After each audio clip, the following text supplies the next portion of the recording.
Presentaré a la maestra Sara Arellano Palafox. Ella es licenciada en Derecho por la Universidad Nacional Autónoma de México. Cuenta con estudios de especialidad en Derechos Humanos en la División de Estudios de Posgrado de la UNAM.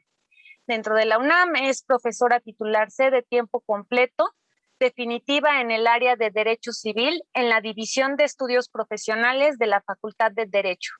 Imparte las asignaturas de Familia y Sucesiones, Obligaciones, Acto Jurídico y Personas, entre otras.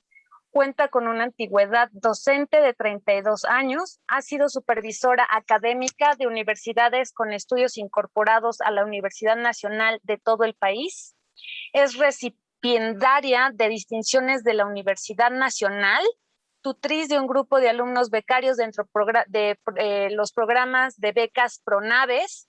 Dentro de la Facultad de Derecho ha desempeñado los siguientes cargos: encargada de la hemeroteca, coordinadora de la Unidad de Apoyo Técnico y comisiones dictaminadoras, ha sido secretaria académica, coordinadora de la Biblioteca Antonio Caso. Dentro de sus amplias actividades son de mencionar las siguientes: colabora con la Secretaría de Relaciones Exteriores en la integración de comités que deciden sobre el otorgamiento de becas para realizar estudios en países como Japón, España, Francia, entre otros. Imparte cursos de posgrado y es ponente en varios diplomados a nivel licenciatura en materia civil y familiar. En su experiencia profesional destaca, entre otros, su desempeño como agente del Ministerio Público Federal en el área de narcóticos. En la Procuraduría de Justicia del Distrito Federal ocupó el cargo de agente del Ministerio Público en el área de consignaciones sin detenido y colaboró en la Secretaría del entonces Departamento del Distrito Federal en el área de estudios jurídicos. La profesora Arellano Palafox expondrá el tema El Código Civil y la protección de niñas, niños y adolescentes, vigencia y novedades.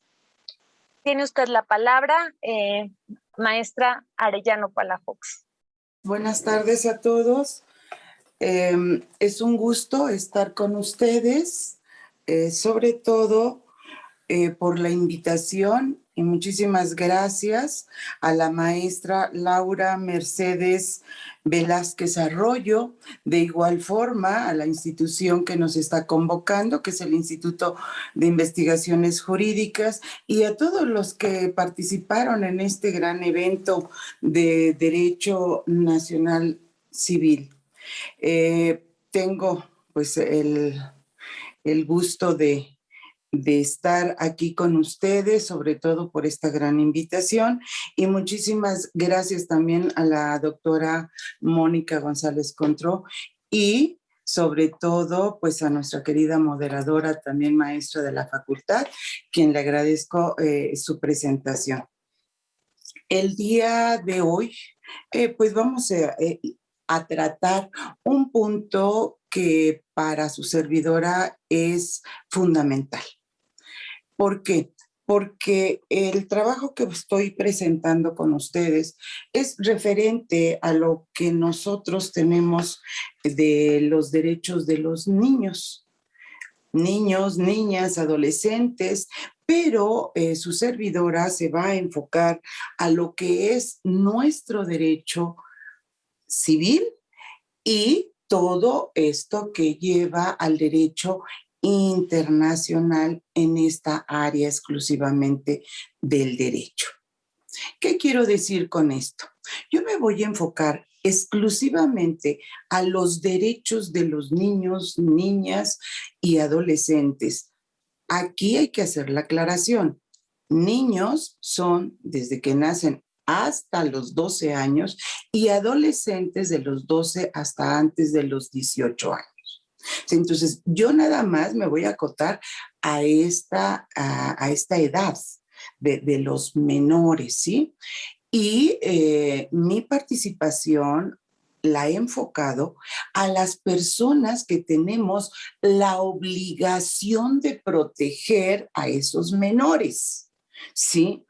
Ya en las ponencias anteriores se señalaron pues todos los aspectos de las leyes nacionales, internacionales, que están protegiendo a los menores o que nos han estado obligando a los estados, partes de estas convenciones, a implementar estas actividades con los niños. Yo no voy a tratar ya eso, yo voy a tratar ahora, sí tienes los derechos ese menor, pero ¿y quién es la persona que los debe acatar? Aquí nosotros vamos a entrar con la siguiente posición. Es factible que una pareja decida procrear, tener hijos. Y todos lo ven como un acto de felicidad, con un acto de amor, pero luego olvidamos las obligaciones, las responsabilidades que vamos nosotros a tener por el solo hecho de que estamos dando vida a alguien. Entonces, en esta parte es donde yo me voy a enfocar. Yo ya he decidido procrear. Ya nace un producto, pero ese niño va a tener sus derechos, pero esos derechos yo los tengo que hacer respetar. Yo le tengo que otorgar una filiación, un nombre, una identidad. Él tiene derecho a esa filiación. Y ya desde aquí empezamos con los problemas. ¿Por qué? Porque muchas ocasiones hay niños que no tienen esa identidad, que alguien de los adultos decidimos si va a llevar los dos patronímicos o no va a llevar los dos patronímicos. Entonces, ya desde ahí estamos violentando el derecho de esos menores. Ahora, como bien lo señalaban los maestros con los que hemos platicado y nos han ilustrado muy gentilmente, creemos que nuestros hijos son de nuestra propiedad, y no es así.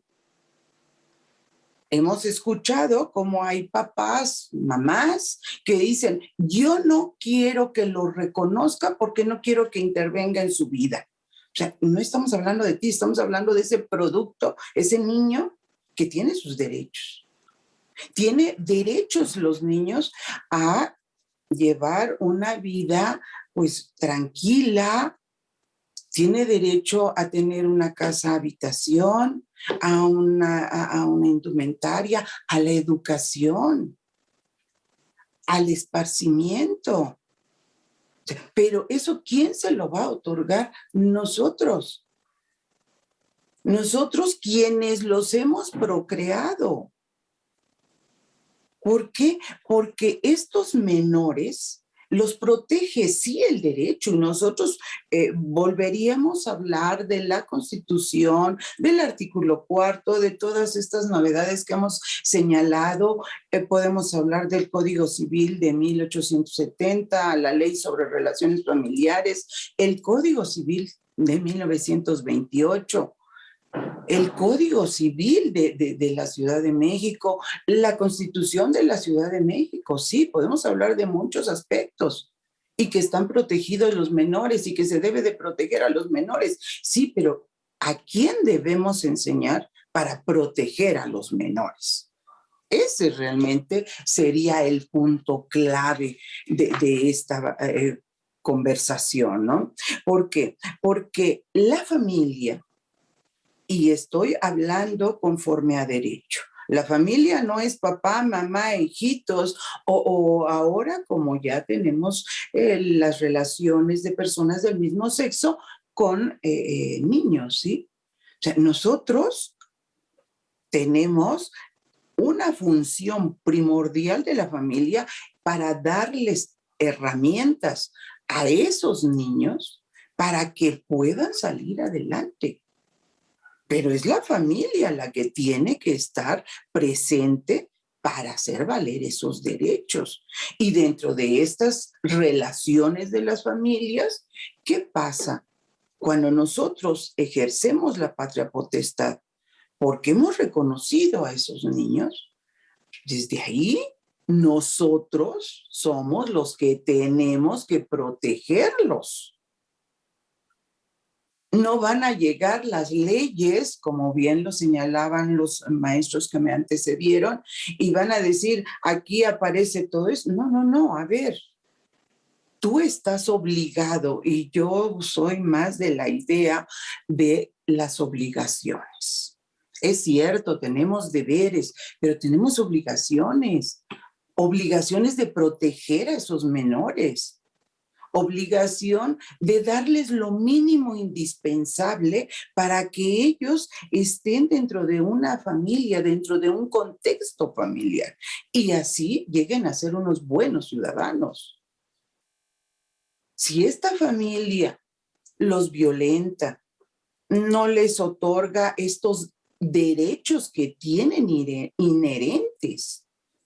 Y yo no estoy hablando en materia internacional, yo estoy hablando de nuestro Código Civil, que si nosotros leemos o releemos nuestro Código Civil, el federal y el local, pues vienen muchos de los aspectos internacionales. El cuidado, el darle bienestar, que no seamos violentos con ellos. Tristemente, y así lo tenemos que hacer notar, desde nuestros códigos de 1870 se establecía que los que deben de proteger a los menores son la familia. Entonces, ¿realmente estamos evolucionando para que esos menores sean buenos ciudadanos? ¿Realmente estamos evolucionando como familia o estamos involucionando? O sea, esto es lo que nosotros tendríamos que hablar.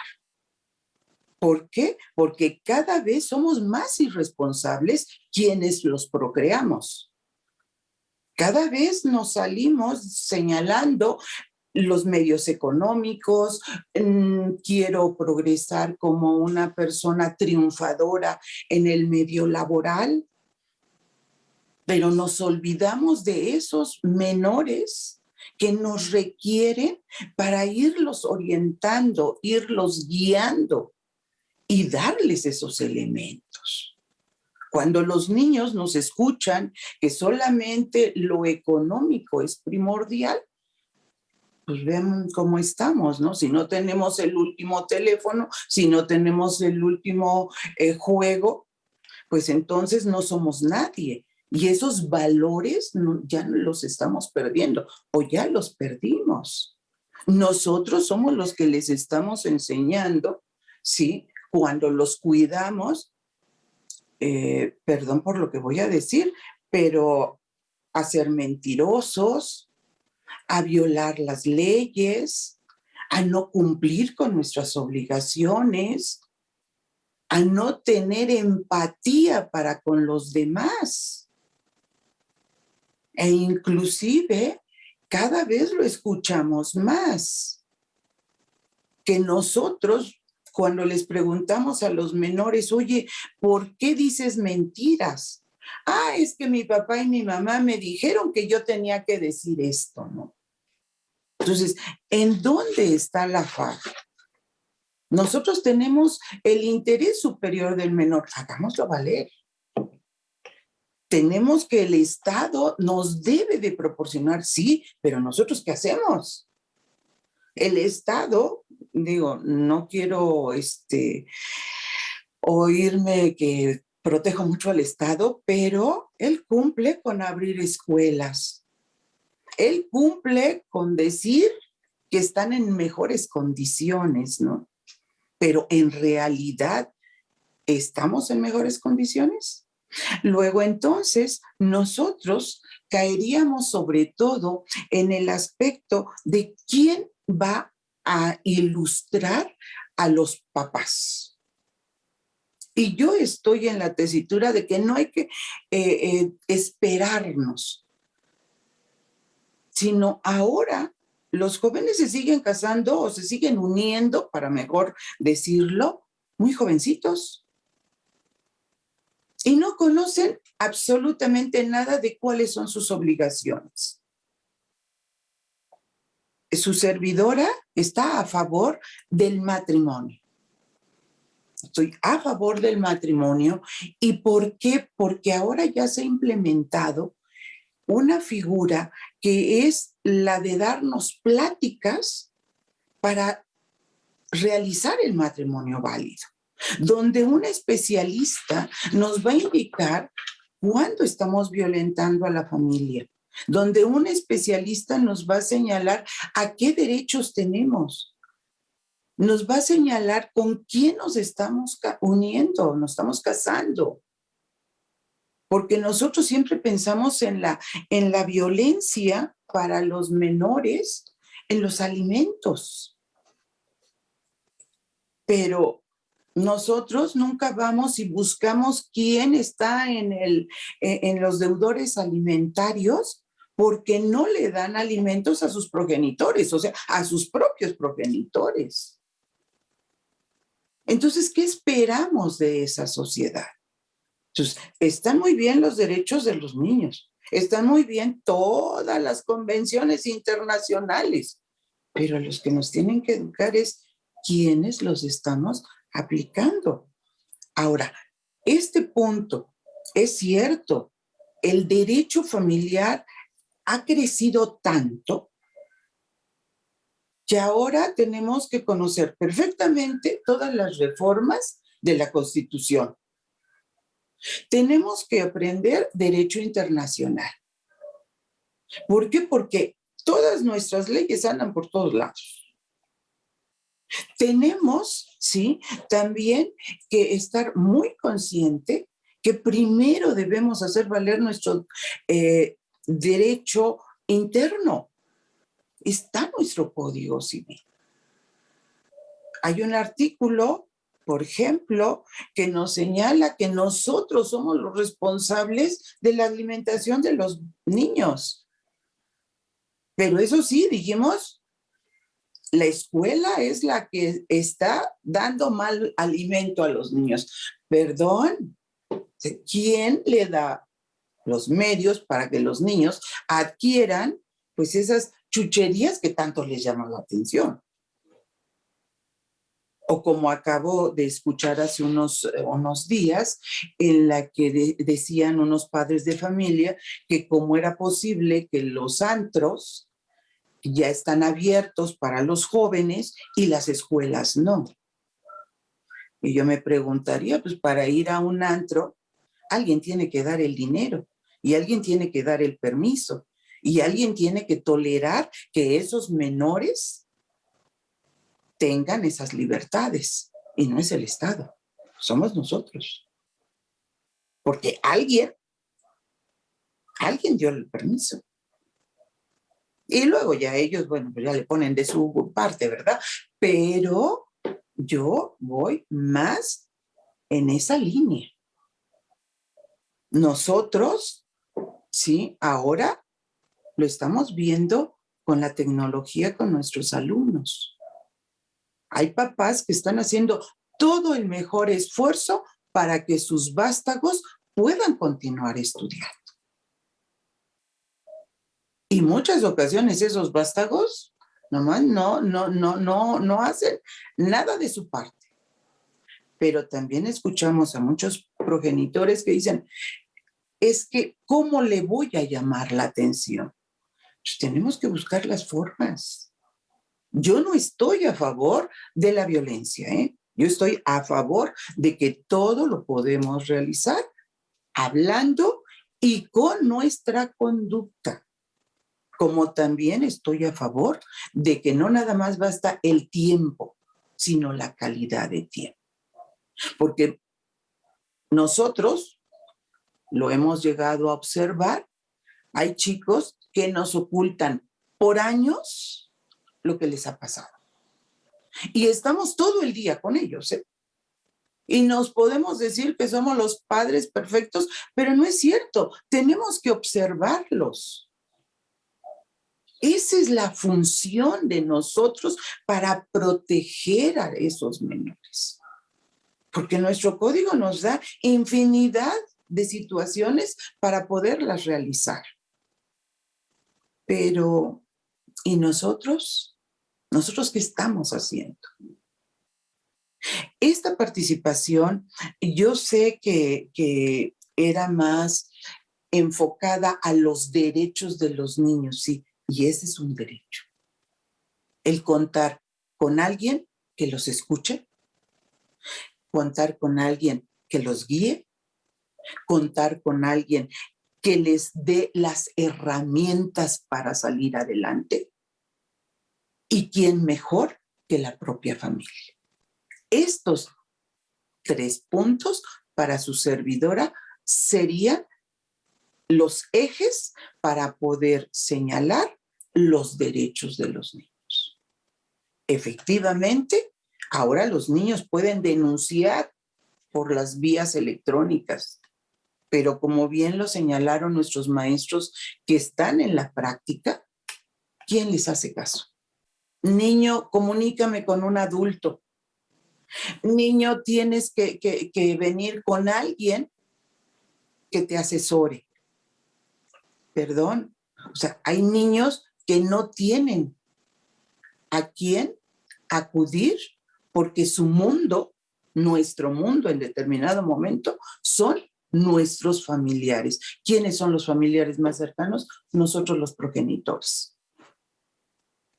Entonces, efectivamente, estos menores se ven violentados, sí. En todos sus derechos, sí. Ahorita simplemente lo podemos ver en la escuela.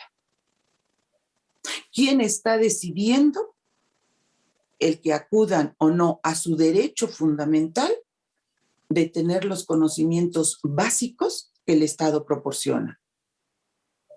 Kinder, primaria, secundaria y los otros 2 elementos que podemos ver.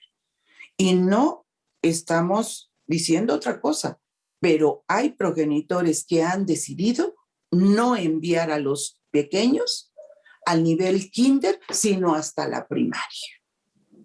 ¿Y quién les llama la atención a ellos? Nadie.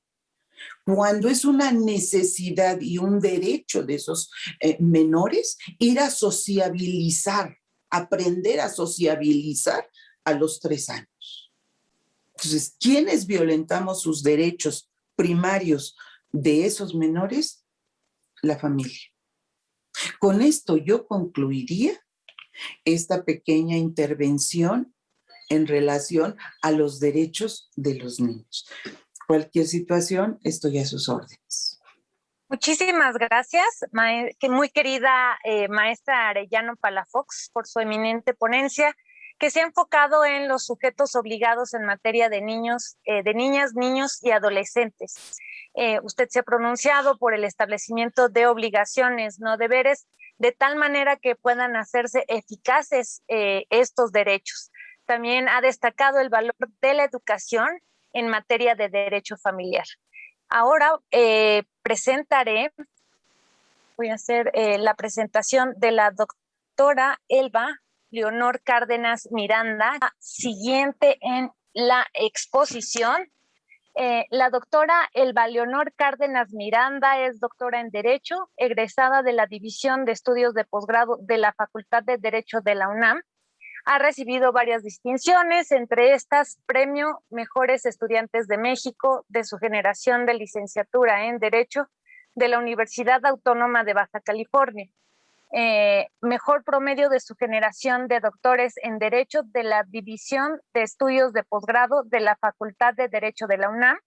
En 1995 y en 2015 recibió la presea a la dignidad profesional y al mérito en el derecho social, respectivamente entregadas por el presidente de la República en la ceremonia del Día del Abogado. En 2017, la Facultad de Derecho le otorgó la cátedra extraordinaria Raúl Cervantes Ahumada en reconocimiento a su desempeño académico, responsabilidad profesional y valiosa aportación a la ciencia jurídica. Es especialista en Derecho Civil y Familiar, catedrática de la División de Estudios de Posgrado de la Facultad de Derecho de la UNAM, en el posgrado de la Facultad de Derecho de la Universidad La Salle, México, y en la Escuela Libre de Derecho de Puebla. Miembro del Sistema Nacional de Investigadores Nivel 1, árbitro dictaminador en los consejos editoriales de la Facultad de Derecho de la UNAM y de la Facultad de Derecho de la Universidad La Salle. Ha publicado más de 50 diversas investigaciones y publicaciones y participado en más de 200 conferencias dictadas a nivel nacional e internacional. Se ha desempeñado en diferentes cargos de la administración pública federal y es integrante de diversas agrupaciones académicas y profesionales. La doctora Elba Cárdenas nos expondrá el tema responsabilidad parental y equidad de género. Por favor, doctora Elba Leonor. Muchas gracias, Susana. Es un gusto saludarte. En primer término, agradecer la atenta invitación que me formulara tanto la doctora Laura Mercedes Velázquez, así como la doctora Mónica González Contró, para participar en este importantísimo Congreso Nacional de Derecho Civil, organizado por el Instituto de Investigaciones Jurídicas, la Facultad de Estudios Superiores de Acatlán, la Facultad de Superiores de Aragón y la Escuela Libre de Derecho. Muchísimas gracias por la amable invitación y saludar con mucho afecto a mis compañeras. Hace un momento estaba la doctora Arellano. Muchas felicitaciones por su participación. Está con nosotros también en esta mesa nuestra querida amiga Nuria González, y también destaco a la doctora María Leoba Castañeda, nuestra admirada exdirectora de la Facultad de Derecho, y por supuesto a todos los que están en este momento conectados, vinculados a este congreso, que seguramente aportará valiosas propuestas para atender una reforma muy necesaria al Código Civil para el Distrito Federal, en el caso de nosotros, porque aquí se reside, pero también la trascendencia es a nivel nacional, así lo entendería para los diferentes códigos de las entidades federales. El tema a abordar, en su momento decía Susana, un poquito lo ajusté, la responsabilidad parental y la igualdad sustantiva. Hay una imperiosa necesidad de subrayar la responsabilidad que tienen los padres con respecto a sus hijos y con respecto propiamente a la crianza de los mismos. Vamos a partir de algunos conceptos sobre igualdad y equidad para posteriormente referirnos a los antecedentes históricos de la discriminación y la desigualdad entre hombres y mujeres. También un apartado específico a la patria potestad y su marco jurídico, con énfasis en la doctrina de la protección integral para finalmente arribar a algunas reflexiones. En referencia a estos conceptos de igualdad y equidad, es importante subrayar la diferencia entre ambos. La igualdad como derecho es una capacidad formalmente establecida y respaldada por el Estado en el marco jurídico y dota a las personas de fundamentos legales para ejercer plenamente la ciudadanía. La igualdad implica exigir un trato equivalente, una igualdad de trato en todas las instancias de la acción pública, es decir, la igualdad entraña un trato no discriminatorio. Pese al respaldo del marco jurídico, muchas veces la provisión de servicios públicos y privados está sesgada por prejuicios o tratos diferenciados que son motivados por el género, la edad, el sexo, la clase social, la condición de salud, solo por mencionar algunos.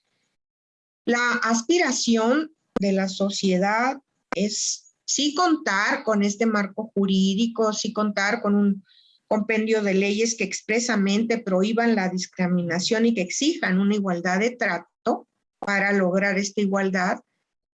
Pero, por otra parte, sabemos que la equidad como principio normativo tiene como objetivo dar un trato diferenciado a las personas y grupos que históricamente se han encontrado en desventaja. Es por ello que más que ser un fin en sí mismo, la equidad es el medio para promover la igualdad entre las mujeres y los hombres, atendiendo a las necesidades e intereses de las mujeres.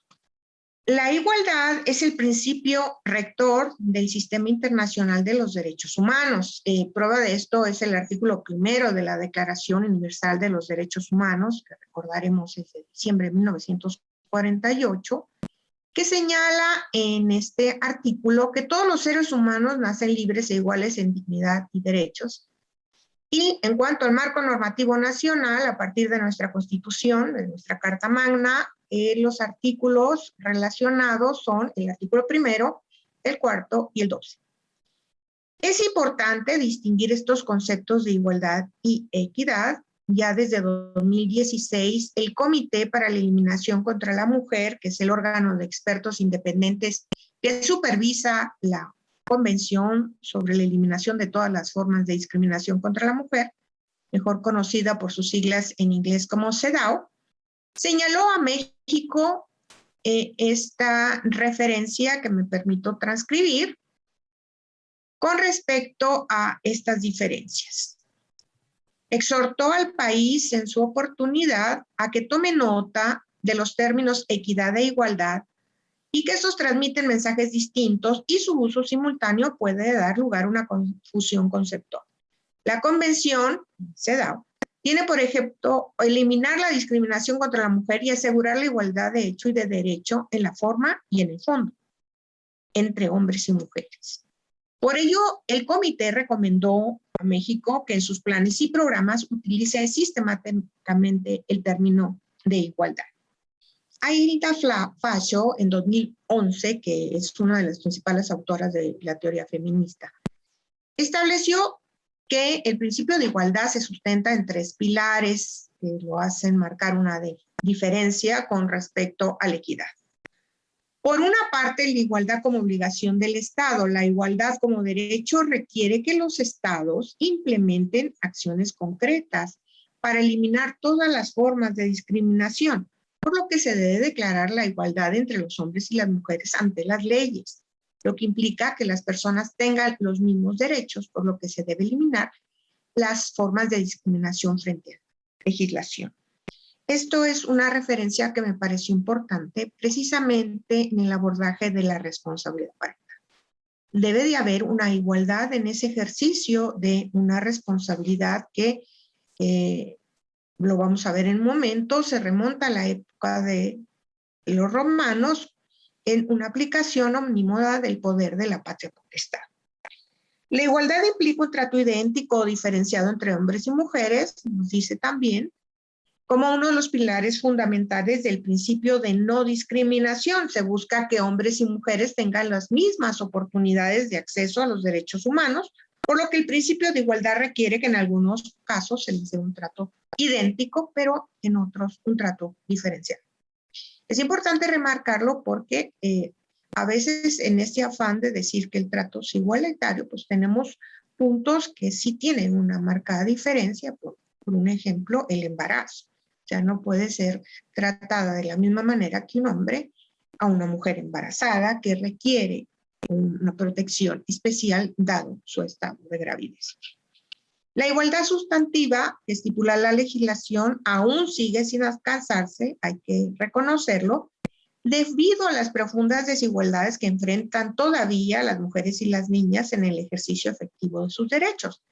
Es algo que habrá que seguir trabajando y que tiene que traducirse necesariamente en un trato con mayor dignidad, con acceso a otras oportunidades, a beneficios y a desarrollos. Es en realidad el afán lograr una igualdad sustantiva.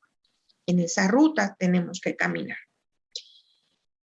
En suma, en la siguiente lámina, por favor, podemos decir que mientras que la igualdad es un principio constitucional y es un derecho humano protegido por gobiernos, la equidad no necesariamente es una obligación.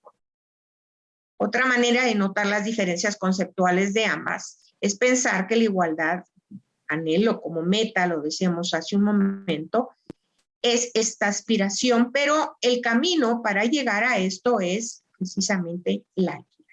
El destino ansiado es la igualdad. Es lo que estamos buscando, es por lo que luchamos. Siguiente, por favor. Haré referencia acerca de algunos antecedentes históricos de esta discriminación y esta desigualdad entre hombres y mujeres. Y eso lo encontramos desde la antigüedad y sabemos que es ancestral. Solo hay que revisar algunos pasajes históricos para darnos cuenta de que desde la antigua Grecia las mujeres eran consideradas inferiores a los hombres y estaban sometidas primero a la autoridad paterna y una vez casadas a las del esposo. Los principales filósofos griegos se referían a la mujer de una manera muy despectiva. Aristóteles señalaba que la mujer es un hombre inferior y Platón expresaba algo peor que una mujer, dos mujeres. Para Marta Patricia Irigoyen, en Roma, el sexo femenino existía solo en el orden natural, como son las plantas, como son el cultivo de los animales de tiro y carga, y su protagonismo histórico se identificaba en una sola razón: servir al amo y asegurar la continuidad de un sistema protestante. Siguiente, por favor. De ahí que el derecho civil en Roma reservaba en favor del varón libre. Recordemos que había una clasificación del ciudadano romano e independiente y le denotaba este imperium doméstico que le reconocía como potestas. De ahí la patria potestad y de ahí el pater familias ejercía todo el poder en la esfera familiar. En la Edad Media, Santo Tomás de Aquino, reconocido como un importante filósofo y teólogo de la Iglesia Católica, señalaba que como individuo la mujer es un ser endeble y defectuoso. Y la Revolución Francesa va a dar un giro, como sabemos, a los derechos humanos que se van a plasmar en la Declaración de los Derechos del Hombre y del Ciudadano de 1789, que ha sido calificada como el texto jurídico más importante de la era moderna. Referir también que, como pueden denotar, la misma denominación de esta declaración únicamente hace alusión al hombre.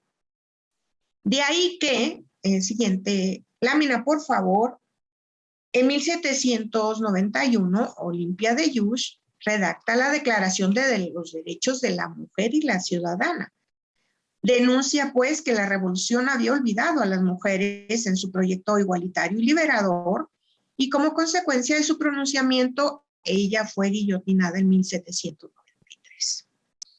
A principios del siglo XIX, la legislación de un número significativo de países negaba a la mujer el ejercicio pleno de sus derechos y le confería como único espacio el hogar y como principal misión el matrimonio y la maternidad. Se confirma esto en el Código de Napoleón, el Código de 1804, como un claro ejemplo de la negación de los derechos de la mujer y de su total subordinación al varón. En la siguiente lámina podemos denotar que en el artículo 213 se estableció que la mujer está obligada a vivir con su marido y a seguirle donde quiera que se traslade su residencia. En su artículo 215 indicó que la mujer no puede comparecer a juicio sin la autorización del marido y en el 1428 determinó que el marido tiene la administración de todos los bienes propios de la mujer. En México, para remitirnos ya al ámbito nacional, encontramos que desde la época prehispánica la mujer siempre dependía del hombre, padre o marido, y ocupaba un lugar nada más en el proceso de producción de acuerdo a la división del trabajo, que inclusive sigue siendo algo que impera, y que se le confería nada más a las labores domésticas de cocina, de hilado, de tejido, y la agricultura y la domesticación de animales. Era una educación impartida por la madre y versaba ante todo en las labores del hogar. En el virreinato la situación no se modificó, se considera a la mujer como encargada de la casa y se tiene pues la herencia indígena que sumada a la española preservó la autoridad masculina. Un ejemplo de esta educación en la que se formaba a las mujeres en la cocina, en las labores domésticas, hilado, tejido, es el Colegio San Ignacio de Loyola, conocido como de las Vizcaínas, que se inaugura en 1767 en el Distrito Federal para atender a las criollas, a las niñas, a las doncellas y viudas en desamparo.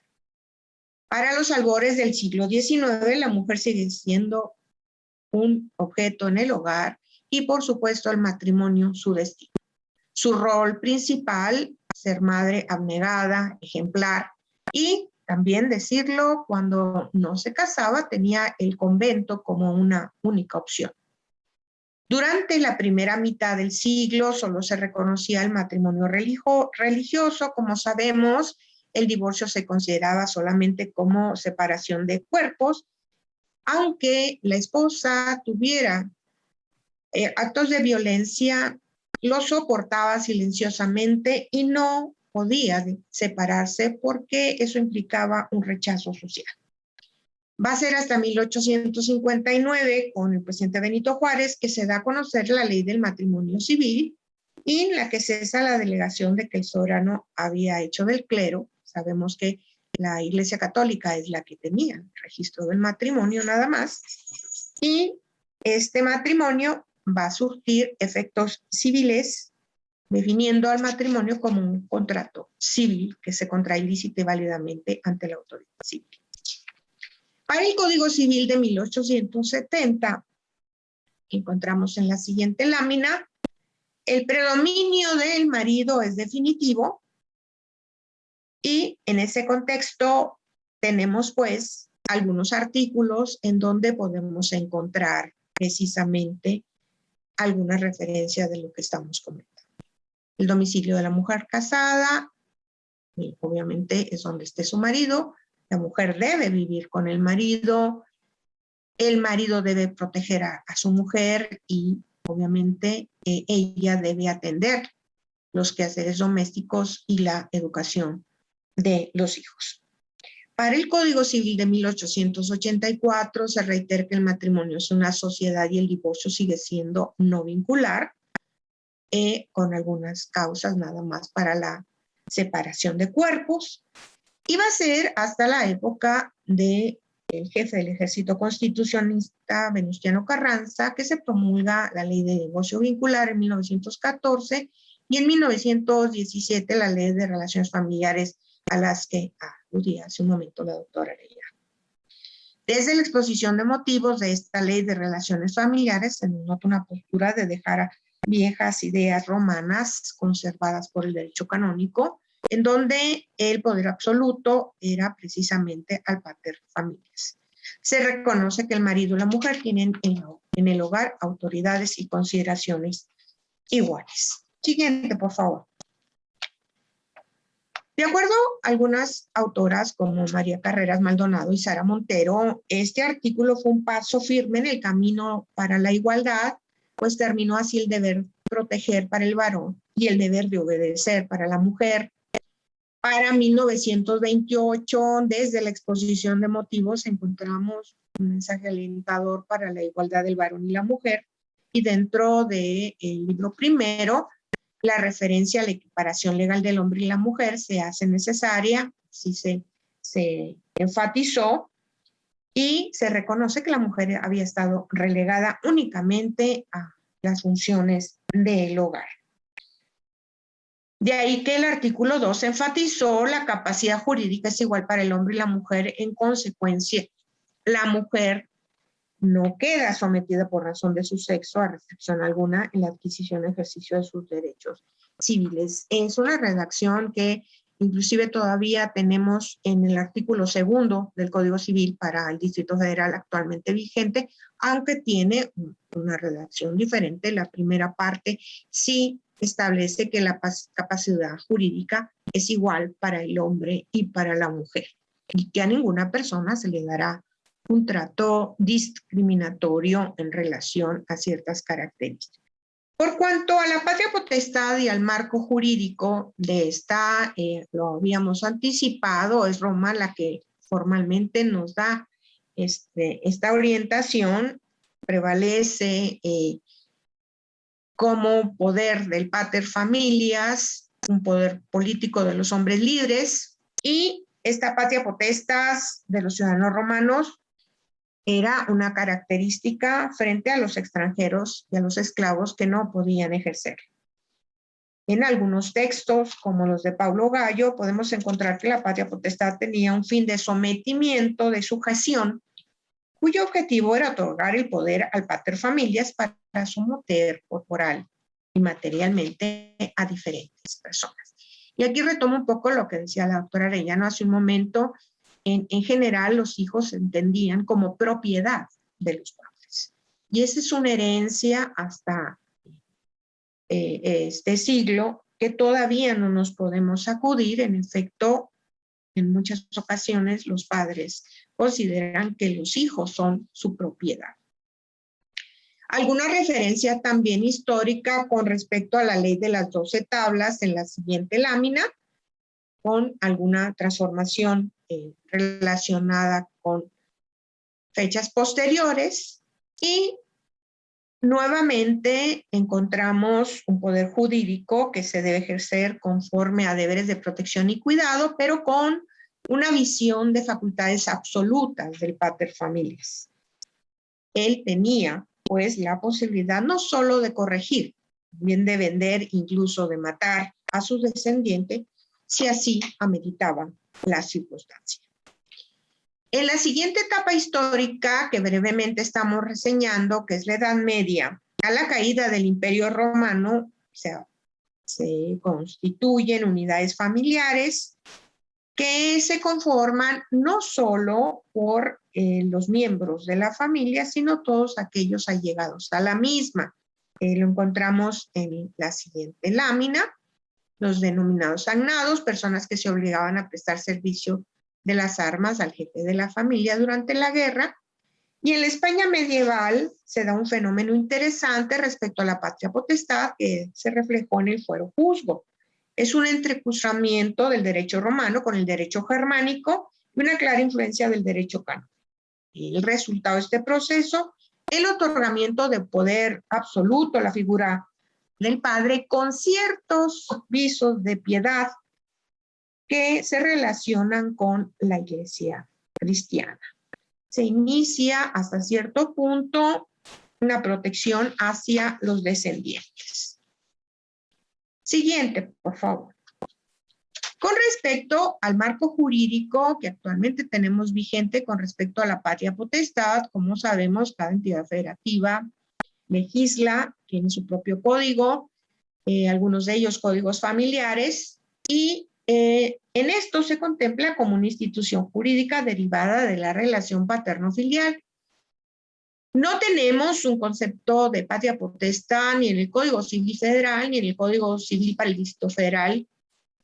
Es en realidad un listado de derechos y facultades de la patria potestad.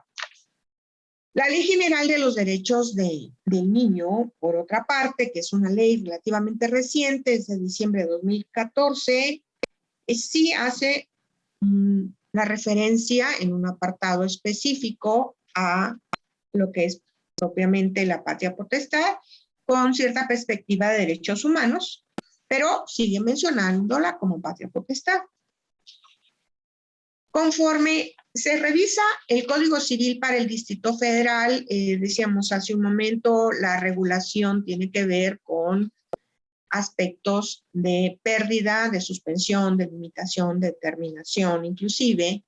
Y también decir que este código no está armonizado con otros instrumentos internacionales, como el Estado mexicano ha ratificado, y que necesariamente se requiere una revisión pormenorizada de este código. Si bien es cierto que el artículo 423 establece esta referencia de corregir, todavía lo maneja así, de corregir a los descendientes, en el siguiente párrafo determina que esta facultad no implica infligir el menor acto de fuerza contra la integridad física o mental de los niños o psicológica de los niños, en los términos del artículo 323 ter de este código.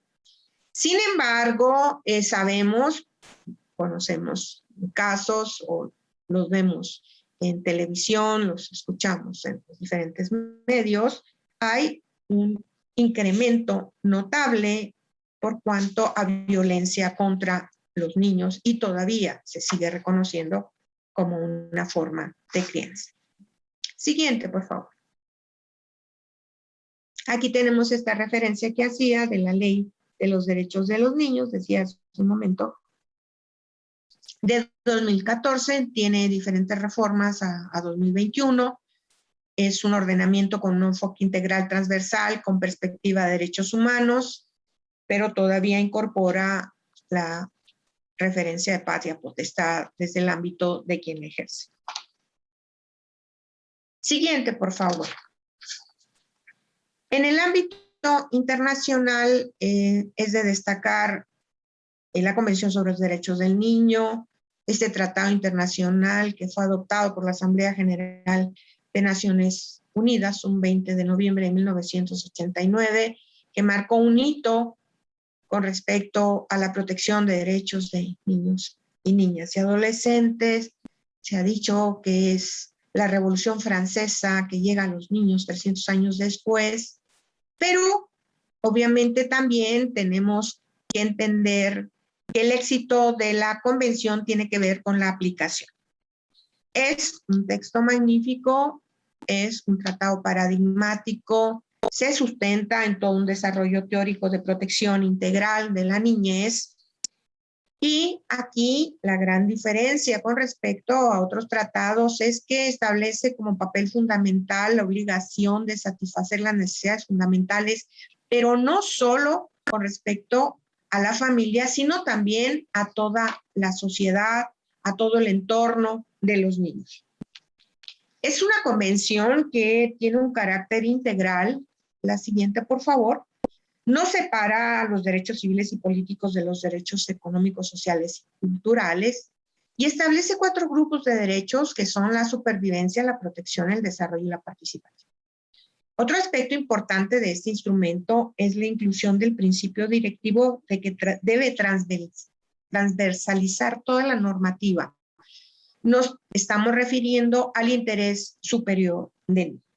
Este es un concepto jurídico indeterminado, no tenemos una precisión con respecto a él. Sin embargo, sabemos que otorga parámetros mínimos para todos los involucrados en concretizar.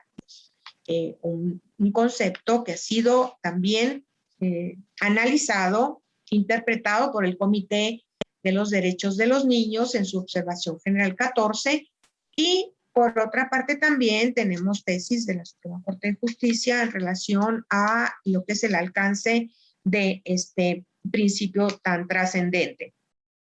En esta referencia, precisamente en la siguiente lámina, tenemos que con respecto a lo que debe de ser esa protección integral, se hace alusión que todas las medidas concernientes a los niños que tomen las instituciones públicas o privadas de bienestar social o los tribunales, una consideración primordial será atender este interés. Se comprometen los estados que ratifican también a atenderlo y asegurar la protección y el cuidado que sea necesario para su bienestar, teniendo en cuenta los derechos y deberes de sus padres, algo que también se comentaba hace un momento en la conferencia que nos precedió. Y los estados partes deben de asegurar que las instituciones, los servicios y establecimientos encargados del cuidado y protección de los niños cumplan con las normas establecidas por las autoridades competentes. Es un tema interesantísimo. Esta disposición se desprenden muchísimas cuestiones, pero el énfasis aquí es señalar la corresponsabilidad del Estado con la familia, así como los mecanismos, medidas o estrategias que se deben de llevar a cabo para concretizar este principio rector por excelencia en cuanto a las niñas, niños y adolescentes. Siguiente, por favor. Esta convención que hacía alusión hace un momento de su trascendencia, de su importancia, enmarca la doctrina de la protección integral. Esta es una óptica diferente para ver a los niños y adolescentes. Y esto va en contraposición a la doctrina de la situación irregular. Aquí citamos una referencia de la doctora Mónica González Contró, que es una especialista en el tema que nos ha aportado mucha información, y en donde ella nos dice que existe una ruptura con la visión anterior de la infancia porque predominaba una situación irregular antes de la convención. Es un antes y un después con respecto a la convención y una distinción entre menores y niños. Los primeros estaban sujetos a la ley por encontrarse en circunstancias de abandono o conflicto con la ley, y los segundos, son los niños, las niñas, no contaban con una normatividad que la protegiera. Es una convención, pues, que va a dar esta pauta, y los estados que la firman y que la ratifican se comprometen a adoptar todas aquellas medidas, entre estas las legislativas, para dar cumplimiento a las obligaciones derivadas de este instrumento internacional. Sin embargo, sabemos que pese a los años que han transcurrido, estamos hablando de una convención de 1989, en pleno siglo XXI, en el año 2021, traemos todavía muchísimas disposiciones que no están armonizadas con esta convención. Finalmente, puntualizo algunas reflexiones de esta presentación, en donde hacemos mención a esta igualdad que debe de prevalecer entre hombres y mujeres, no solo porque lo señale nuestra Carta Magna, el artículo 1 y 4 constitucional, sino que esa igualdad debe traducirse también al interior de la familia, este espacio fundamental para el desarrollo de los niños, para su protección. Reconocemos estas desigualdades que han enfrentado las mujeres por su condición de género, decíamos en nuestros antecedentes históricos, desde hace muchísimos años.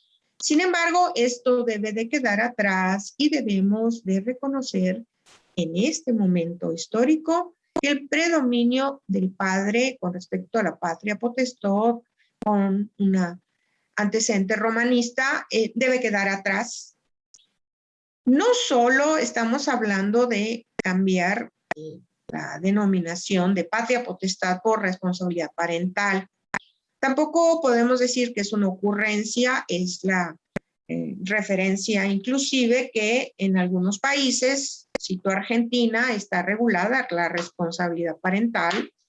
Colombia también tiene como responsabilidad parental, ha quedado atrás, pues, no solo, insisto, como una cuestión semántica, sino porque estamos en otra época en donde la mujer y el hombre deben de tener consideraciones iguales.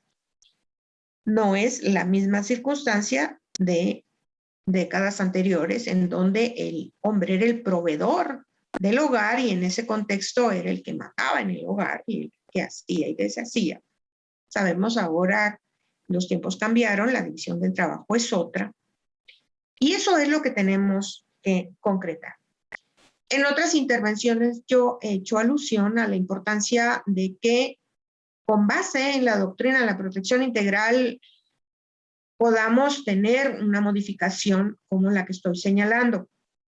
Pero en esta oportunidad me he permitido hacer referencia a que no solo se trate de cumplir como Estado con todas las obligaciones contraídas a nivel internacional en virtud de haber ratificado tratados internacionales en la materia, sino porque debemos tener realmente un auténtico espíritu de protección a las niñas, niños y adolescentes, sí, acorde con la doctrina de protección integral, pero también con la finalidad de fomentar las condiciones que posibiliten la igualdad sustantiva.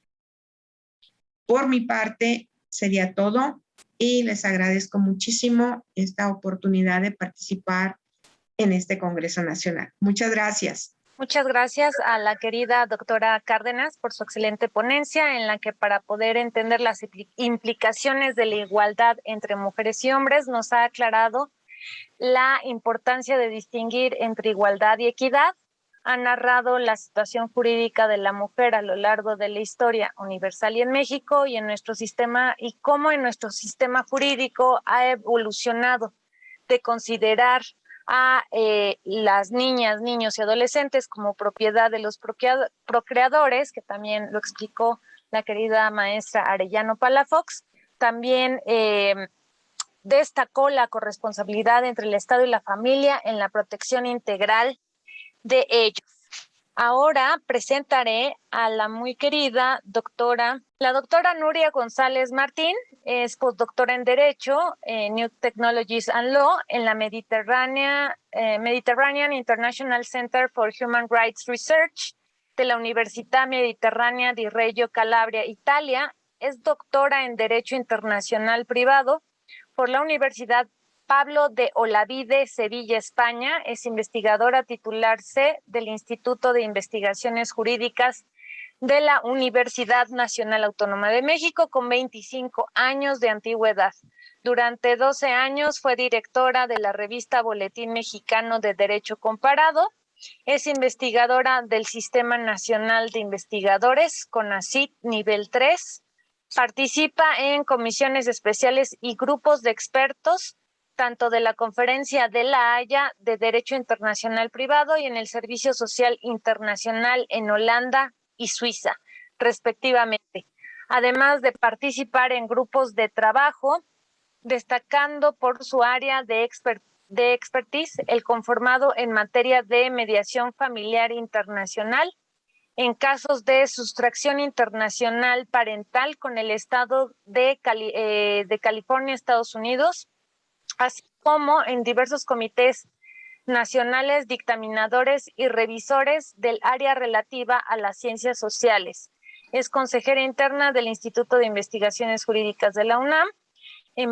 Más bien ha sido consejera interna en varios periodos, en los últimos de ellos de 2016 a 2021, mediadora certificada por el Tribunal Superior de Justicia de la Ciudad de México, asesora externa ad honorem de la Secretaría de Relaciones Exteriores mexicana, profesora de licenciatura, maestría y doctorado en universidades nacionales e internacionales, es miembro de diversas asociaciones profesionales y académicas y autora de diversos libros y artículos.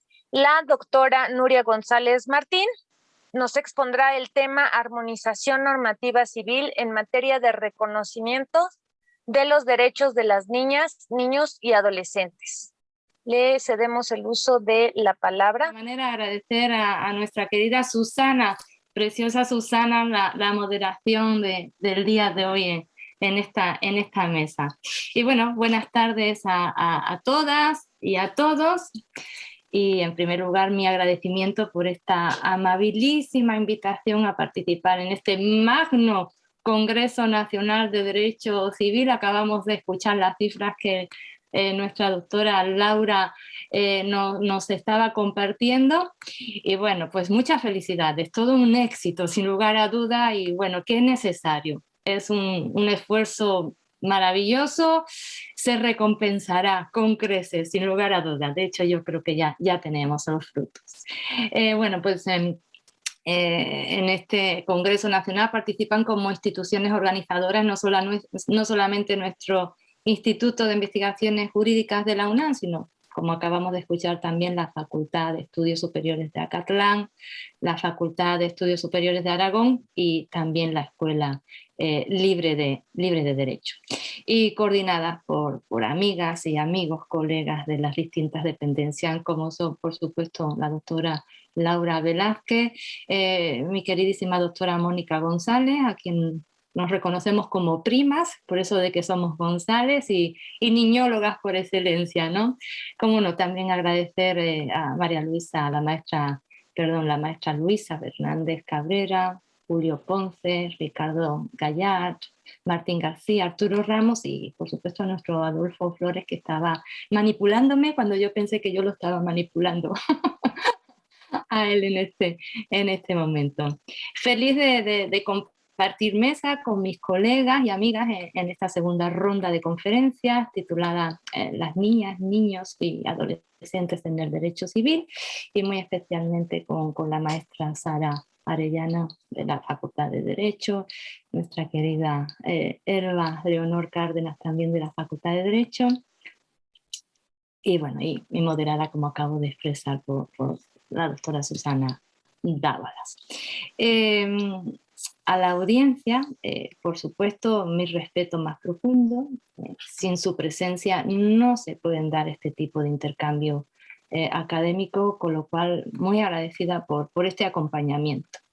El día de hoy me centraré en el tema de la armonización normativa y cómo nos queda muchísimo que caminar al omitirse aún los recursos normativos necesarios para garantizar su aplicabilidad. Y esto es importante remarcarlo desde el inicio, porque ello se va perfilando a través de los datos que compartiré a través del PowerPoint. Bueno, pues como les acabo de expresar, el día de hoy mi intervención lleva por título Armonización normativa civil en materia de reconocimiento de los derechos de las niñas, niños y adolescentes. El objetivo de mi participación el día de hoy es exponer un tema complejo y que necesita una urgente llamada de atención, por decirlo menos. Me refiero a la armonización normativa en general y en este caso particular a la armonización normativa civil en materia de reconocimiento de los derechos de nuestras niñas, niños y adolescentes. Parto de 4 premisas que derivan de la reforma constitucional mexicana en materia de derechos humanos de 10 de junio de 2011. La primera premisa expreso que precisamente la armonización normativa es un derecho inaplazable de México frente al mandato constitucional en materia de derechos humanos, es decir, y por el tema que presento, como digo, el día de hoy, la armonización normativa civil en materia de reconocimiento de los derechos de las niñas, niños y adolescentes es improrrogable. Como segunda premisa, expreso que México, efectivamente, ha iniciado un proceso profundo de incorporación y fortalecimiento de los derechos humanos, así como la recepción de sus parámetros universales e interamericanos. Muy particularmente a raíz de esta reforma constitucional del 2011, en la que se otorgó de manera expresa en su artículo 1, párrafo primero, de nuestra Carta Magna de la Constitución Política de los Estados Unidos Mexicanos, se concedió, se expresa rango constitucional a los tratados en materia de derechos humanos. Además, mandata la aplicación de los principios de interpretación conforme y pro persona, lo cual constituye sin lugar a duda una obligación de hacer efectivo el contenido de los tratados internacionales en cuestión. La tercera premisa cae por su peso, por sí sola, o por lo menos así lo estimo yo, es decir, si no armonizamos las normas, estamos ante la forma más impune, la más impune de la violación de los derechos humanos. Y por ello, como cuarta premisa, ¿cuándo no violo los derechos humanos? Bueno, pues no los violo cuando como Estado, número 1, los promuevo, número 2, los respeto, número 3, los protejo y número 4, los garantizo. Y todo ello bajo los principios de universalidad, interdependencia, indivisibilidad y progresividad, que no me meto en este momento en ellos, pero si alguien del público estuviera interesado, a la vuelta de preguntas pudiéramos, digamos, abundar en ello. Es decir, con el planteamiento de estas 4 premisas, sin lugar a dudas, se da un paso a la incorporación del denominado bloque constitucional y el control convencional. Pero permítanme hacer un paréntesis necesario antes de proseguir con la proyección de las diferentes diapositivas, porque, como digo, a raíz de la denominada reforma constitucional en materia de derechos humanos, publicada el 10 de junio del 2011, el contenido de los tratados internacionales deja de ser ley suprema en los términos del artículo 133 constitucional para formar parte de la Constitución misma. Para mí se trata de una compleja transformación constitucional que coloca a los derechos humanos como centro de la actuación del Estado. De esta manera, el mencionado artículo 1 de nuestra Carta Magna otorga rango constitucional a los instrumentos internacionales vinculantes en materia de derechos humanos, y lo acabamos de expresar. Es importante en este sentido mencionar, y ellos lo saben mucho mejor, mis colegas constitucionalistas y civilistas, que dentro de un enfoque constitucional tradicional, la Constitución es considerada como una norma cerrada y cuyo contenido consiste exclusivamente en lo expresamente señalado en la norma. A partir de la transición de un Estado de Derecho a un Estado constitucional de derecho, se desarrolla el concepto de bloque constitucional. Es decir, una concepción de la Constitución ya no como un marco cerrado que contiene en sí todo lo normado, sino como un instrumento abierto con una cláusula de apertura que implica que nuestra Carta Magna se transforma en una fuente de derecho. De esta manera, la multimencionada reforma del 2011 traslada la jerarquía de la norma constitucional a los tratados vinculantes para México y se constituye, sin lugar a duda, como parámetro de actuación de las autoridades. En este sentido, el artículo 1, párrafo 2, resulta sumamente relevante al determinar la interpretación conforme y el principio pro persona, lo cual significa que la interpretación que se haga de los derechos humanos debe ser conforme al contenido de los tratados internacionales vinculantes para los estados. Y eso sí, lo subrayo, en un proceso de armonización, y esto es lo fundamental, en un proceso de armonización y en el que se debe de aplicar la norma que tenga un mayor alcance protector a la persona. Insisto, este principio es pro homine en este sentido. Bueno, pues una vez hecho este paréntesis, continuamos, y lo que quiero expresar con todo este orden de ideas es para poder abordar una propuesta de evaluación de la armonización normativa civil en materia de reconocimiento de los derechos de las niñas, niños y adolescentes. Realicé una investigación, todo lo amplia que pude y todo lo compleja que pude, en donde analizo el grado de armonización normativa civil en materia de reconocimiento de los derechos de las niñas, niños y adolescentes, y en donde tengo que, en primer lugar, los criterios de evaluación, que parten de 20 principios, obligaciones y derechos de niñas, niños y adolescentes, derivado, por supuesto, del multimencionado bloque constitucional. Y en segundo lugar, bueno, pues estos criterios puestos en relación con un total de 10 leyes en materia civil de cada una de las 32 entidades federativas y la legislación federal.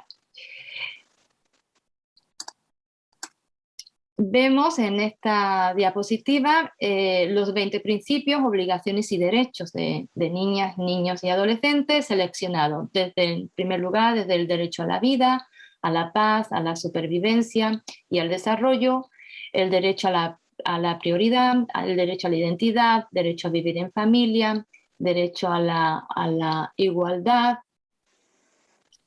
sustantiva, pues el derecho a no ser discriminado, a vivir en condiciones de bienestar y a un sano desarrollo integral, a una vida libre de violencia y a la integridad personal, a la protección a la salud, a la seguridad social, a la inclusión de niñas, niños y adolescentes con discapacidad, a la educación, al descanso y al esparcimiento, el derecho a la libertad de convicciones éticas, pensamiento, conciencia, religión y cultura, a la libertad de expresión, al acceso de información, a la participación, a la asociación y reunión, a la intimidad, a la seguridad jurídica y al debido proceso, el derecho de niñas, niños y adolescentes migrantes y, por supuesto, también el derecho de acceso a las tecnologías de la información y a la comunicación. A muchos de estos derechos, mis colegas, la doctora Sara y la doctora Elvia Celia, acaban de hacer referencia en sus disertaciones, a ello me acoplo y con su buen proceder, como acaban de exponer ellas. La metodología que realmente se empleó y se realizó para realizar esta investigación se realiza a partir de un índice de armonización normativa en donde se valoró si los 20 principios, obligaciones y o derechos seleccionados, lo que se denomina indicadores, en primer lugar, A, no están mencionados, B, parcialmente mencionados, o C, se contempla en la norma civil mexicana. En cada una de estas tres circunstancias se asignó un valor. Si no están mencionados, tiene un valor de 0, si estaban parcialmente mencionados, un valor de un 1, y si se contemplaba en la norma, un valor de un 2. Así, en donde al final, a partir o a través de un sistema de puntaje, fue posible obtener los porcentajes de cumplimiento en la armonización de los principios, derechos y obligaciones para nuestras niñas, niños y adolescentes en México. De esta manera puedo reportar que lamentablemente, y lo digo con todo el dolor de mi corazón, lamentablemente en ninguna entidad federativa ni en el ámbito federal se obtuvo un puntaje del 100% de armonización normativa civil en materia de reconocimiento de los derechos de nuestras niñas, niños y adolescentes. De hecho, el promedio nacional de armonización normativa, como ustedes pueden ver en esta diapositiva, que incluye en mi investigación los 32 estados y la jurisdicción federal, es apenas del 38.5% de avance. Esta diapositiva lo que representa es gráfica por entidades, entidades federativas, con un porcentaje de armonización por entidad. En términos más detallados, ninguna entidad analizada superó ni siquiera, como pueden ver por ahí, el 50% de armonización. En este sentido, cabe destacar que los estados de Oaxaca, con un 48.8%, el estado de México, 46.5%, Michoacán, 46.3%, Tlaxcala, 46%, y Baja California, con un 45.8%, obtuvieron los niveles más altos de armonización, mientras que Yucatán con un 27.8%, Puebla 30.5%, Morelos 31.3%, Campeche 32.5% y Baja California Sur con un 33.8% fueron los estados con el menor índice de armonización normativa civil en esta materia. En cuanto a la gráfica por indicador, bueno, pues cifras similares se observan si se analiza la información, ya no en el ámbito espacial, sino a partir de los 20 principios, obligaciones y derechos seleccionados como indicadores. En este caso, resulta que el derecho de las niñas, niños y adolescentes a no ser discriminados, tenemos un tabulador de 45.8%, a la educación 45.8% también, a vivir en condiciones de bienestar y a un sano desarrollo integral un 43%, y a una vida libre de violencia y a la integridad personal un 43%. Fueron los más armonizados a nivel nacional, mientras que en el otro extremo, el derecho de asociación y reunión con un 30%, de acceso a las tecnologías de la información y comunicación con 31.1%, a la intimidad 32.7% y los derechos de las niñas, niños y adolescentes migrantes con un 33.8% fueron los menos reconocidos y armonizados en las legislaciones revisadas. Obviamente ustedes pueden hacer todas sus apreciaciones de manera personal con estas cifras que les estoy compartiendo. Aquí también en esta diapositiva lo que tenemos es el porcentaje de armonización por indicador a nivel nacional y podemos ver todos los 20 principios, obligaciones y derechos ya mencionados como tienen esta representación gráfica en este sentido. En cuanto a la gráfica, en este caso por tipo de norma, finalmente este tipo de normatividad evaluada que se halló que en las 32 entidades federativas y a nivel federal existen leyes que tutelan los derechos de niñas, niños y adolescentes, lo que se vio reflejado en el porcentaje de armonización con un 93.6% con respecto a los 20 indicadores seleccionados. Es decir, otro bloque de legislación a resaltar es el relacionado con la educación, que obtuvo un índice de armonización del 56.1 a nivel nacional, y muy de cerca, con 55.3% de armonización, se ubicaron las leyes de protección de los derechos de las personas con discapacidad que se analizaron. En contraposición, la legislación que regula los sistemas integrales de la familia o instituciones similares obtuvieron un porcentaje de armonización de apenas un 2.7%. Mucho se debe a que hay pocas entidades que cuentan con este tipo de leyes, además de que esta clase de legislación sigue teniendo una perspectiva asistencialista antes que de protección y garantía de derechos, y eso es una falla grave que tenemos en nuestro país. Algo similar sucedió con la legislación en materia de adopción y de protección de la familia, donde pocas entidades contaban con regulaciones normativas y que obtuvieron un 18.8% y 11.6% de porcentaje de armonización respectivamente. Con respecto a la siguiente, digamos, diapositiva, representa una gráfica de dicho porcentaje de armonización por tipo de norma a nivel nacional. Ahí también tenemos la representación para poder hacer nuestras, digamos, valoraciones personales.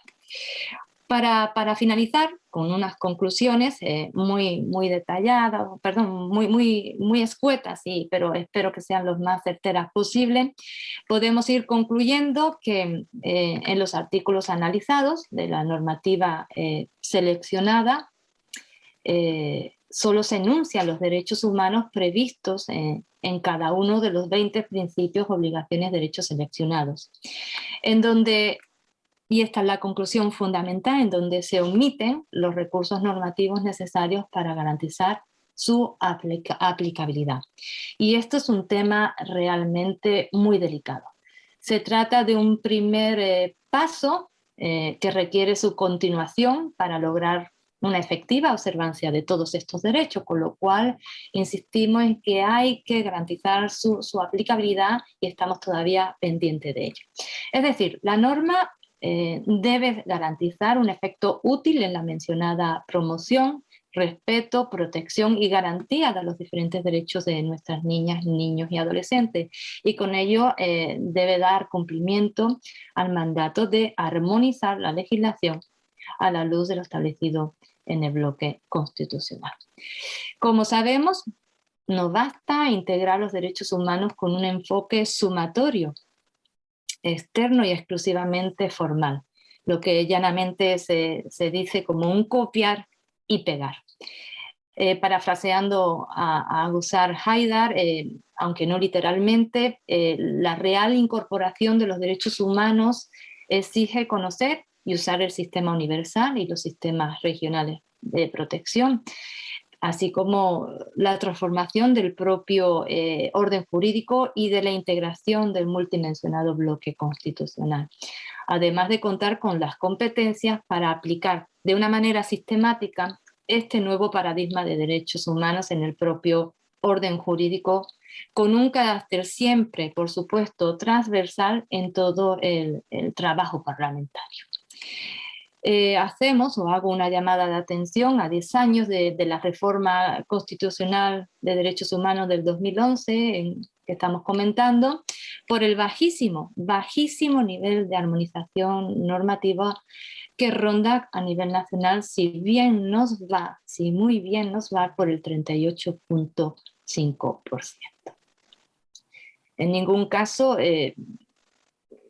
se pudo reportar el 100% de armonización normativa en materia civil, como acabo de expresar. Las entidades que alcanzaron mayores índices de armonización casi llegaron al 50%, y lo mismo sucede con el tipo de derechos que se encuentran armonizados a nivel nacional, que ninguno llegó al 50% de armonización, pero donde más se refleja, digamos, esta disparidad es en el tipo de leyes relacionadas con la materia civil que no contienen o contienen realmente referencias muy limitadas al respecto. Se trata principalmente de los códigos civiles, las leyes que protegen a las personas migrantes, leyes de adopción, la legislación que protege, por supuesto, a la familia y la normativa de los sistemas integrales de protección a la familia. Por último, como última conclusión, tratando de ser escueta, como le decimos, como vemos, la armonización normativa de los derechos humanos en México no es muy alentadora y por ello es urgente y por supuesto es inaplazable que las y los legisladores, tanto en el orden federal como en el orden local, den cumplimiento a esta armonización en comento. A partir de los contenidos normativos del marco de derechos humanos, conforme al bloque constitucional y el control convencional, bueno, pues dar vigencia al respecto a la no violación de los derechos humanos, por supuesto, comienza por su armonización legislativa para, insisto, para promover, para respetar, para proteger y garantizar, conforme lo mandata nuestra Carta Magna. Dicha armonización es una condición de legitimidad y del carácter democrático de México, son obligaciones del Estado, en donde los criterios para la realización del derecho pasan por los de disponibilidad, accesibilidad, aceptabilidad y calidad, y siempre como principios como les digo, de aplicación transversal. Por ejemplo, igualdad y no discriminación, perspectiva de género, mecanismos de exigibilidad, entre otras, como acaba también de mencionar nuestra querida amiga, colega, la doctora Elba Cárdenas. Por mi parte sería todo. Agradezco muchísimo su atención y dispuesta a lo que vosotras nos digáis. Gracias. Pues agradecemos la excelente exposición de la querida doctora González, quien ha expuesto el trabajo que ha llevado a cabo para valorar la armonización en materia de derechos de niñas, niños y adolescentes como parte del proceso de incorporación de estos derechos a nuestro sistema jurídico, concluyendo pues que estamos muy retrasados, que es improrrogable la armonización, y afirma pues que de no llevarse a cabo, el Estado comete la violación más impune a los derechos humanos. Ahora vamos a abrir la sesión de preguntas y respuestas. Les comento que hemos recibido muchos mensajes de la audiencia para expresarle a todas nuestras ponentes con mucho cariño su reconocimiento. También nos han enviado muchos comentarios, pero le voy a dar prioridad a las preguntas porque tenemos el tiempo limitado. Entonces, voy a leer las preguntas que se han hecho para cada una de las ponentes. Yo sugiero que por la premura traten de dar una respuesta global. Entonces, para la maestra Arellana Palafox, es la siguiente pregunta: si el menor nace o se desarrolla en una familia que tiene valores, educación, recursos, buen trato, ¿se lo puede quedar la familia? ¿Cuántos rubros debería tomar en cuenta el Estado para llevar a cabo una acción legal? Pero si en caso contrario la familia del menor sufre maltrato físico y psicológico, el Estado puede utilizar su poder para apoyar a los menores.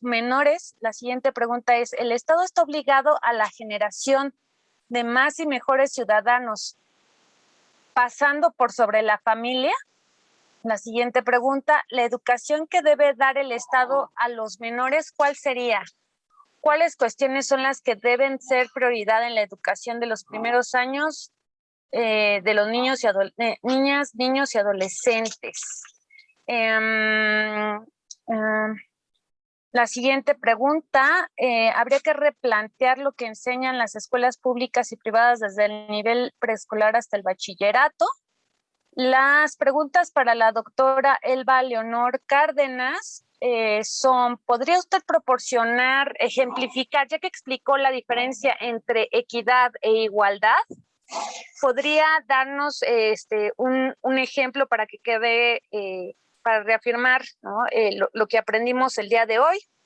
Luego, en el marco de lo expuesto, Esta es la siguiente pregunta. ¿El progenitor tendría derecho a recibir cuentas de la administración de los recursos económicos que en forma de pensión alimenticia provisional otorga a la cónyuge que detenta la guardia y custodia?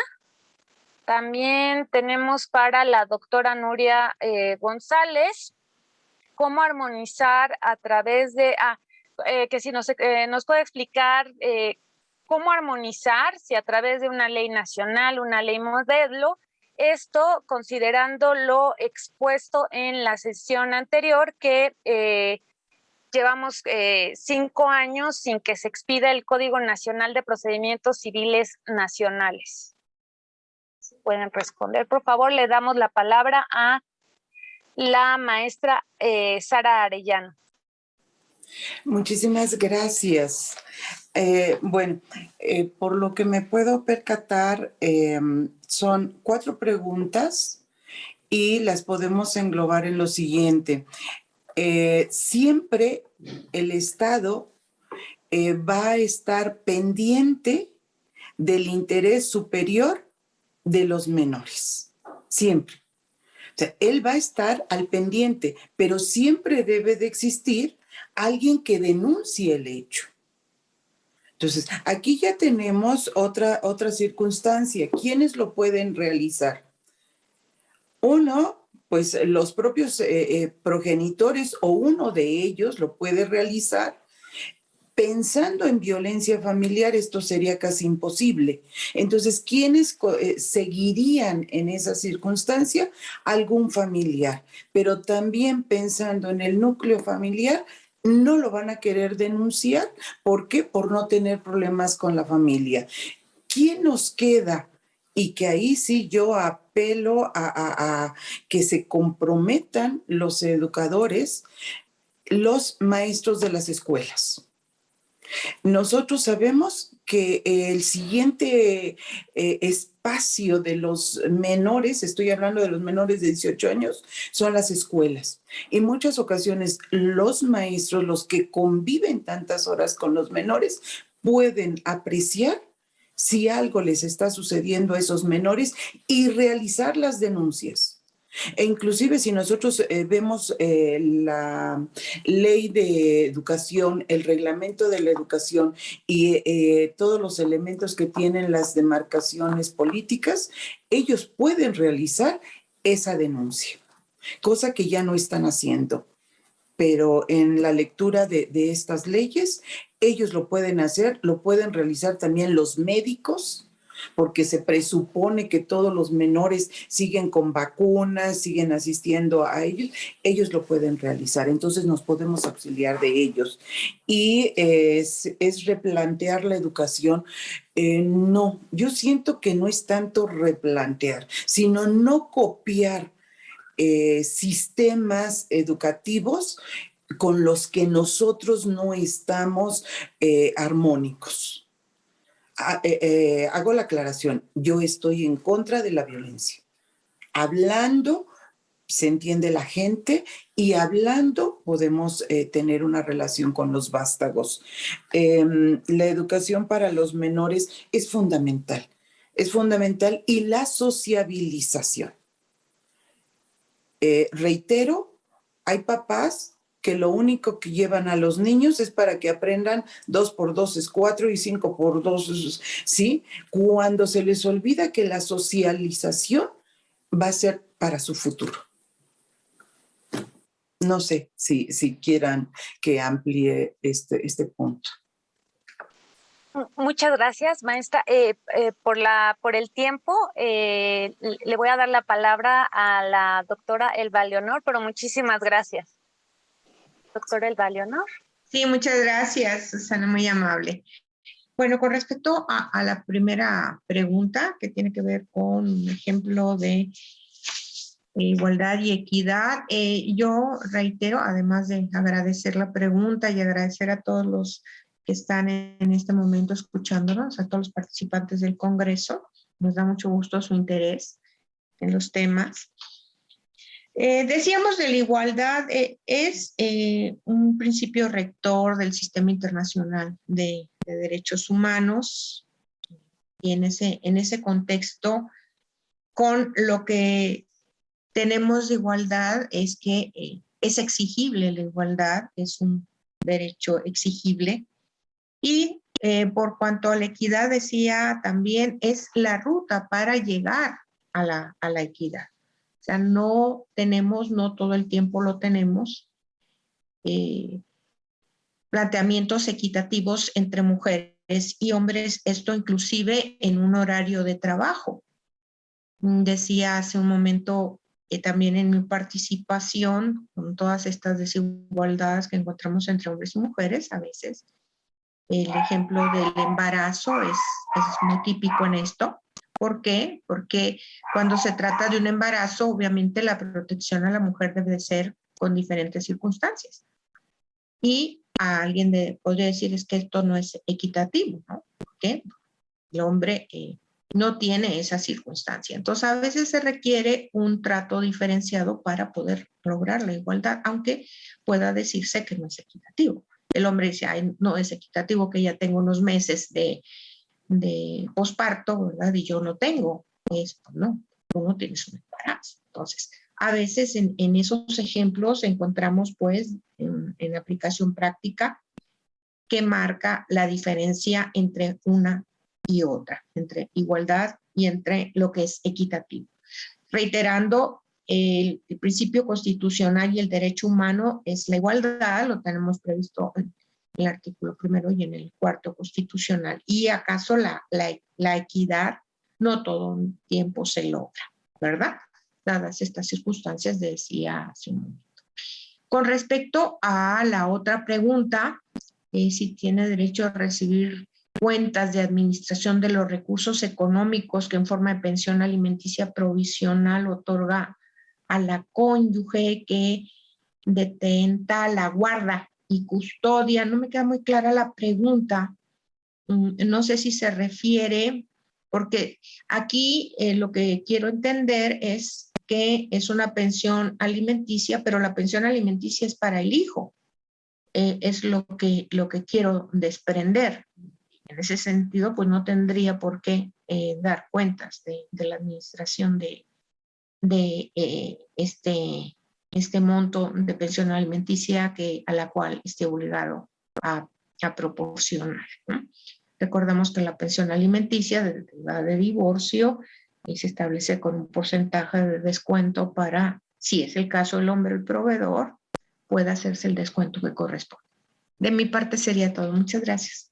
Muchas gracias, doctora. Ahora le vamos a dar el uso de la palabra a la doctora Nuria González, quien también tiene una pregunta adicional. ¿Cuál considera sería el correcto proceso para poder armonizar de manera adecuada la gama de derechos de los menores, que está relacionada de alguna manera con la anterior pregunta? Así es, de hecho entiendo que es prácticamente la misma pregunta porque es la misma inquietud, la inquietud que tenemos todos los que nos dedicamos desde la teoría a la práctica de niñas, niños y adolescentes y por supuesto, bueno, yo como internacional privatista desde una posición pues muy internacional privatista, aunque hoy digamos mi presentación ha sido más aterrizada como el Congreso ameritaba en materia civil, ¿no? Pero a solicitud de nuestra querida Laura y Mónica, que no se les puede decir que no a nada porque se lo merecen todo, ¿no? Bueno, pues definitivamente de lo que estamos hablando, y yo lo mencionaba aunque fuera de manera tangencial, es pues de los principios constitucionales en materia de derechos humanos. Por eso yo decía que se estipula que todas las autoridades en el ámbito de sus competencias tienen la obligación de promover, respetar, proteger y garantizar los derechos humanos de conformidad con los famosos principios de universalidad, interdependencia, indivisibilidad y progresividad, y con un valor añadido que se necesita armonizar. Entonces, bueno, estamos ante un código nacional, ¿verdad?, en la materia, estamos también como mediadora ante una ley general de medios alternos de solución de conflictos y estamos en la misma situación. Ambas iniciativas, ambas propuestas, digamos, generales, de códigos nacionales o de ley generales. ¿Qué es lo que nos pasa? Bueno, México tenemos cierta singularidad. Yo siempre les suelo decir a mis alumnos que, bueno, desde el derecho internacional privado, México se caracterizó con anterioridad a la década de los 80 porque no firmaba ningún instrumento internacional que estuviera presente y fue tildado de territorialista. Posteriormente, a partir de la década de los 80, México hasta la fecha ha firmado y ratificado todos los instrumentos internacionales que se le ha puesto por delante. Es decir, antes éramos muy criticados por un defecto de firma y ratificación de instrumentos internacionales y a la fecha somos criticados por un exceso de firma y ratificación. Para mí no es una crítica, así nos gusta y así somos, ¿no?